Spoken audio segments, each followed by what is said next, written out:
around London for this episode were filmed on Sunday the 16th of April 1967. Seen here in rushes are some additional angles which did not reach the final cut of the episode.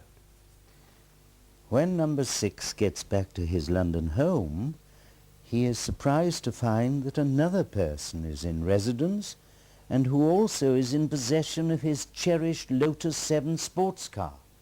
This is the original KAR120C that was used in the opening sequence and which had the registration letters and figures fixed directly onto the radiator grille without an actual plate. It is interesting to note that 3 members of the cast in this episode had already appeared in previously filmed stories. Georgina Cookson was the blonde lady in the A, B and C Party. Grace Arnold was number 36 in It's Your Funeral, and Patrick Cargill was number 2 in Hammer Into Anvil. It would be a mistake to read too much into this, as casting director Rose Tobias Shaw explains. Working on a series is very hard. Working on a weekly series is very, very hard because the scripts aren't always ready in advance. I would say they never are. And therefore, sometimes you got a script a week in advance, which gave you no time to use new actors and gave you no time to give an actor who played, or an actress who played a villain or a villainess in one, to have them play another character. And I think, casting-wise, one of the problems that I found with the series is that we tended to use the same actors over and over again. And that was only because of the shortage of time between scripts. We had very little time to prepare, and therefore we had to end up with actors that we felt safe and comfortable with, that we knew would do it. This episode contains a second cameo appearance by prisoner story editor George Markstein. He is seated behind his desk in the office where, in the opening sequence, an angry Patrick McGowan had handed in his resignation letter. In Many Happy Returns, however, the atmosphere seems much calmer. This particular scene in Many Happy Returns is somewhat ironic. By all accounts, it seemed that the opposite was in fact the case, and that it was shortly after the filming of Many Happy Returns that George Markstein left the series, in his own words. I walked out. He was very much against a trend that was developing within the series, which was Pat McGowan's doing, which was in fact which from Pat's point of view was elevating the series somewhat into an idiom of man's, well, an allegorical story. Yes. And the allegorical elements in it George hated, never did like. After the completion of the first series of 13 episodes, not only was there a change at the top, but the majority of the crew also left the production to go on to other work. What I've now become to accept as normal routine is that you saw the end in sight and everybody was given notice, because that's the end of the series, and yes, we hope to make another 13, but that'll be at least a 3-month, 6-month, whatever gap while we get the scripts and the preparation and everything. Mm-hmm. And so, as with most people, it came to an end and I went off to do something else.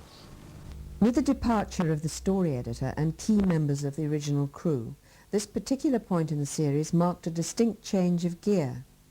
The last 4 episodes to be made are generally regarded as more way out and bizarre than the first 13.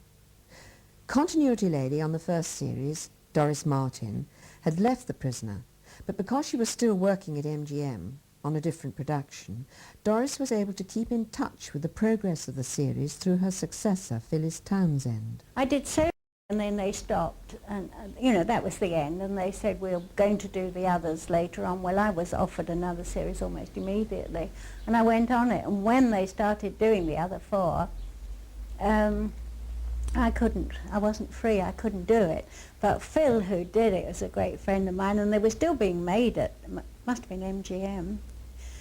And I was working at MGM, but on something else, I can't remember what. And Phil and I used to meet for lunch every day, and she used to report the progress, or she'd come, or she'd ask me things. No special filming at Portmeirion was required for Face Unknown, although some shots from earlier episodes were used, as well as some previously unused footage, filmed during the second shoot in March 1967, showing military-style guards.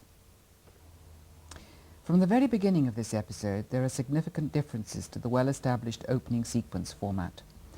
This is the first episode to have a pre-credit sequence before we hear the familiar thunderclap that introduces all previous episodes. Another unusual aspect of the opening of this episode is the replacement of the well-known dialogue exchange between number 6 and number 2, which usually accompanies the opening credits. Instead, soft music plays while aerial views of the village and stock shots of the helicopter landing are shown. It is therefore a couple of minutes before we see the new number 2, played in this episode by Welsh actor Clifford Evans. In an attempt to speed up production and avoid unnecessary costs, sequences between Dover and Candersfeld were assembled out of stock shots from the nearby film library, World Backgrounds, accompanied by appropriate music for the countries concerned, obtained from Chappell's Record Library. The fictional Candersfeld is in real life the Austrian village of Seefeld. The close-ups of Nigel Stock and the waiter at the cafe were shot on the backlot set, previously seen at night, in A, B and C as the French Street. Seen here is Jack Champagn's set design, showing how the backlot set was to be adapted. This episode contains no less than 4 appearances by William Lyon Brown, the Undertaker character featured in the familiar opening sequence. He recreates his role in this story when he waits with the hearse near number 6's London home, appears as a waiter at Janet's party, observes number 6 outside world cameras at Victoria Colonnade in Southampton Row, and in Professor Saltzman's basement laboratory when he uses a gas gun to render unconscious both number 6 and Potter. During the shooting, there was some complicated camera work performed by camera operator Len Harris, who recalls some of the problems involved. I had to lay back on the bed with a handheld camera, and I got up slowly and I walked across to the window, I think. I had to hold the camera in one hand. It was a lightweight camera, of course. And I had to make sure I was on the right spot each time. I was guided by the grip from behind onto the spot across, which would plan. Then the director, that was Pat Jackson, he had to do, I think, the last bit of a hand because I had to hold the camera with the 2 hands. Then I had to get onto the spot where we'd arranged it beforehand. So when we look in the mirror, Nigel Stock had got into a position where he was reflected in the mirror and I wasn't. It was only a very precise position, and Nigel Stock got on his mark and I was edged onto mine by the grip, so that when we looked in the mirror, you know, I only saw him and not me and the camera. But even so fine adjustment, I think the first couple of times I saw myself as well, you see, because you've only got to be, as you realise, a little bit one way or the other. But it worked out all right in the end, yes.